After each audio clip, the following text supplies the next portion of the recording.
Hello and welcome to my channel. I'm doing a charcoal landscape today and I'm going to show you how to draw lightning in charcoal. There are ways to make this simpler. Now if you like my videos, you should subscribe and give me a like, because that way there is a greater chance that you'll see more of my videos in the future. And if you want to see more content and longer videos, you should check out my Patreon. Let me just show you quickly what the secret is. I'm just going to use a pointed stick. This is not a pencil, it's just a pointed stick. So I'm going to use that to create some indentations in the paper. Invisible marks, if you will.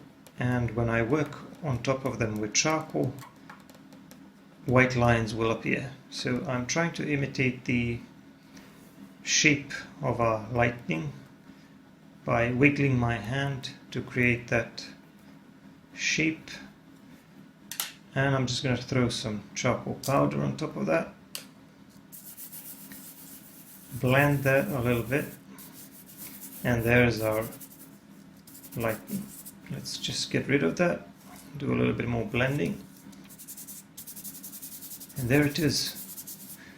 Now if you're wondering why I'm not using erasers for this, and I do have some precise erasers like the Stormy Mono 0, I believe this is better. Now there are ways to refine this a little bit. You can use a kneaded eraser to dab a bit on some parts of the lightning to make it a little bit lighter around the edges to imitate that glowing effect.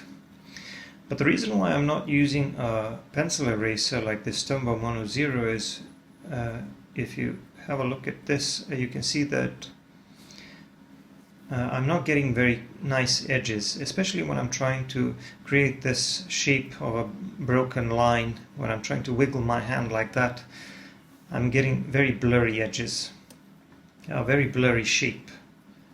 So I think the pointed stick technique actually works better when trying to draw lightning. But of course you have to use erasers as well to refine a little bit. Alright, now let's start with the main part of the video. I'm going to work on this paper, which is about 8 times 11 inches in size. It's a Master's Touch sketching paper. And again, I'm going to use this pointed stick to draw my lightning. The sound may be a little bit irritating, but I'm actually not damaging the paper too bad. The tip of this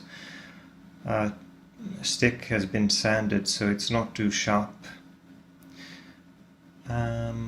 You can also use one of those nail decorating tools. That would also work for this. Anyway, like I said, the key to drawing a lightning like this is to create this broken wiggly line that seems to change direction every now and then,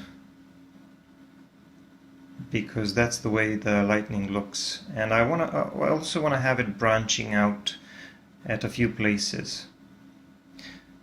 And once that is done, I'm just going to use charcoal powder on top of that. I'm going to put down some charcoal powder and blend that over the indentations I created with a pointed stick.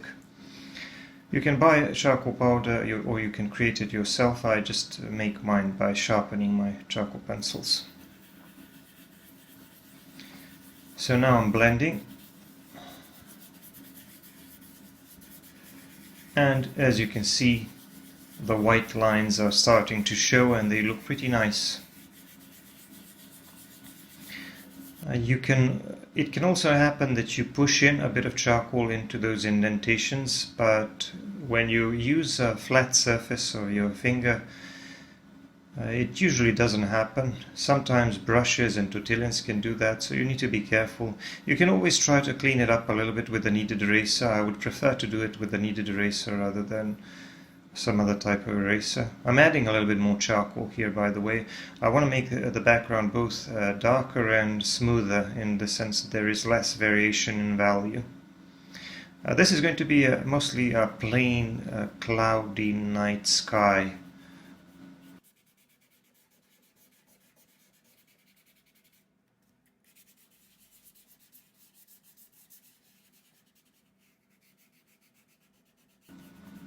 I just want a dark sky, dark stormy sky,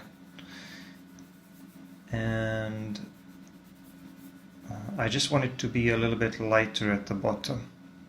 So I want to have a smooth transition. I was thinking about throwing in a few clouds, but I wanted to keep it simple. You can add some clouds, but this makes things a bit more complicated, I think. And I think that this plain, smoother background will allow the lighting to stand out a bit better, maybe, against this darker contrast. We'll see. I'm just trying to smooth out the rest of the background a little bit and to remove some of the texture of the paper. Now, if you feel like you've lost some of those lines, you can dab on them a bit with a kneaded eraser, and that'll make them a bit lighter because it'll lift up a bit of charcoal that was buried in them. As for the other tools I'm using the charcoal pencils, woodless charcoal pencils, Master's Touch woodless charcoal pencils. Here I'm dabbing on the lightning itself and making it a bit wider and lighter in some places. What I want to do with this, I want to create a bit of a glowing effect around the lightning itself. So the way I want to make this look is I want to have a middle lightning, or a main lightning, which is the lightest or the brightest and the thickest in shape, while the others are kind of a bit smaller, a bit thinner. So it's almost like drawing a tree with its branches and boughs, where the middle part, the trunk, is the thickest, and then you have some of the larger boughs, and then the thinner branches and the twigs, they get thinner and thinner until they're barely visible. So that's sort of what I'm trying to achieve here, because that's sort of what lightning reminds me of. I'm also using my Tombow Mono Zero eraser to work a little bit on some of the edges of this lightning. Like I said, I want to make these lines in the middle a little bit thicker, just so that I could blur the edge around the white line and make it look like it's glowing a little bit, because that's what the blurry edge will achieve.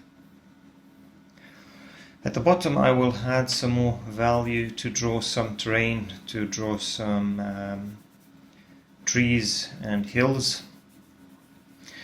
because I want to complete this landscape. So as for the other tools that I used those woodless charcoal pencils, and that's what I'm using now. And I also used a little bit of willow charcoal here and there, and of course I used some brushes for blending in addition to my finger, of course. Now I'm going to start drawing some trees, and I'm going to start drawing some canopies of trees, and I want to make them look like they're sort of bending one way, like they're bending in the strong wind. I want to create an impression of a stormy night. So I want to have them leaning over to the left a little bit. And here I have some trees on this slope as well. This is going to be like a small hill. It's also going to be wooded at the top with some trees, and I want to have that lightning kind of hitting something on top of that hill, or just behind that hill.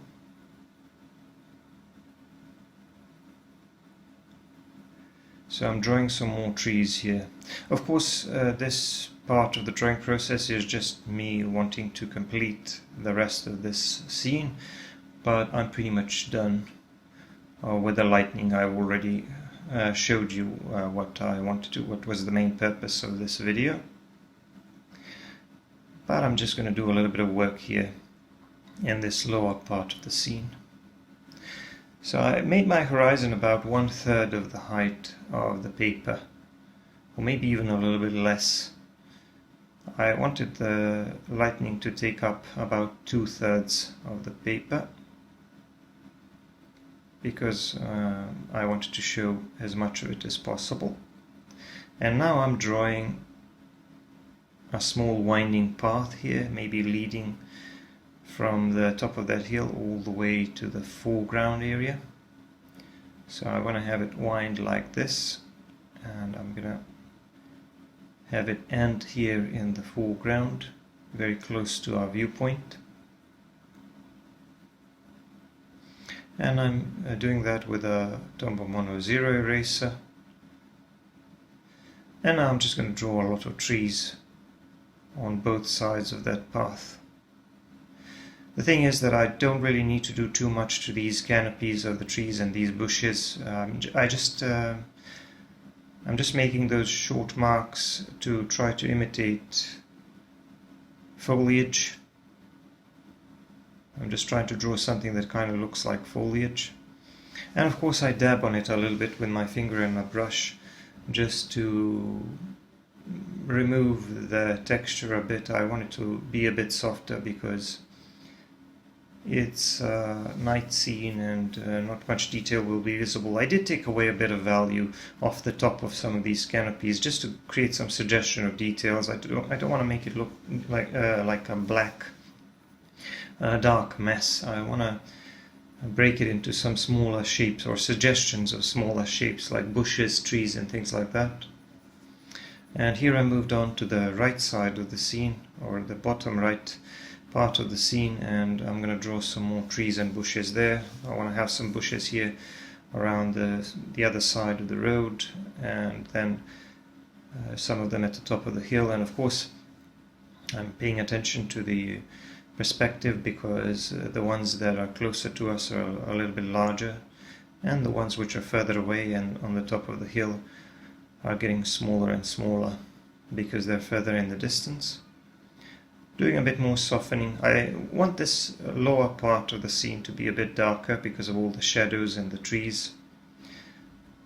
But like I said, I wanted to create mostly a plain sky with a little bit of variation, just to make it a bit lighter at the bottom near the horizon, but the rest of it is just going to be a plain dark grey. So I'm just finishing things here in this lower part of the scene, adding a few more canopies to complete this terrain. And as a final touch, I also decided to add a bit more value here at the top because I felt that this part of the scene needed to be a little bit darker. I hope I don't spoil it.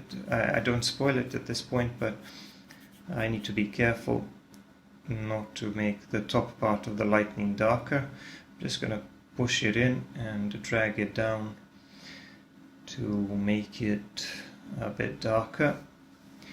And now my scene is complete. I'm going to draw my signature using a Tombow Mono 0 eraser here in the lower right corner. And there it is. I'm just going to fix it a little bit with a charcoal pencil and fix some of the edges. And now I'm just going to have to remove this tape around the paper. So that's it. The drawing is done. This is what it looks like. I already sprayed it with some fixative. Once again, I want to remind you to subscribe if you haven't already, and I'm going to see you in the next one. Thanks for watching. Bye.